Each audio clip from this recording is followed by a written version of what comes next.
Geachte vriende, welkom by ons wysheid vir die week.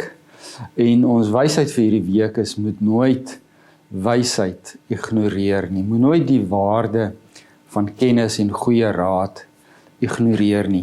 Mens kry baie keer deur jou lewe goeie raad, en ek het dit ook so ervaar in my lewe. Jy kry baie goeie raad van kante af wat jy dit nie altyd verwag nie.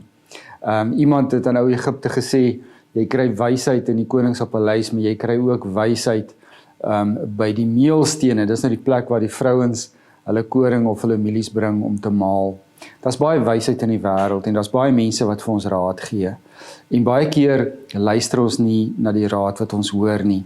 Partykeer kyk ons neer op raad wat van mense afkom wat ons nie miskien respekteer nie, of wat ons nie dink baie weet in die lewe nie, en dan dink ons, hierdie raad wat ek nou gekry het, of die stukkie wysheid wat ek van daai persoon gekry het, is dalk nie veel werd nie, moet nooit so dink oor wysheid nie. Die belangrikste ding wat mens eintlik in die lewe moet leer, is om wysheid en insig te bekom. Want as jy wysheid en insig het, dan gaan jy weet wanneer jy 'n fout kan maak, en wanneer jy 'n verkeerde besluit dalk moet neem, en dan kan jy op die regte tyd, met die regte wysheid en met die regte insig, kan jy jou dalk bewaar van groot hartseer en groot pyn. So, onthou altyd om wyshede, insig, kennis, met groot respek te kan hanteer.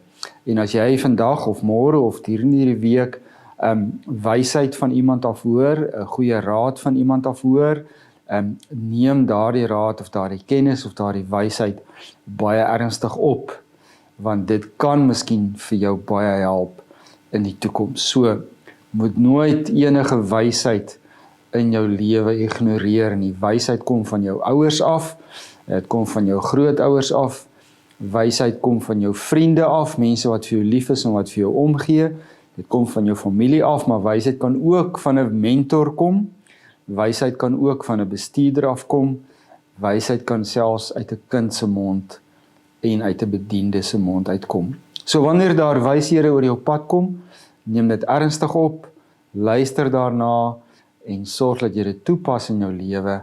Dit kan vir jou baie hartseer keer, dit kan vir jou baie hartseer in die lewe.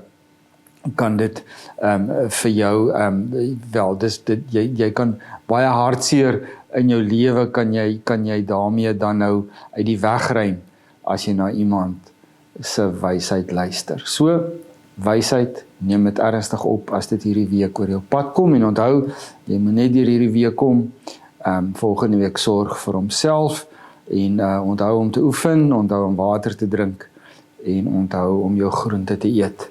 Totsiens, tot volgende keer.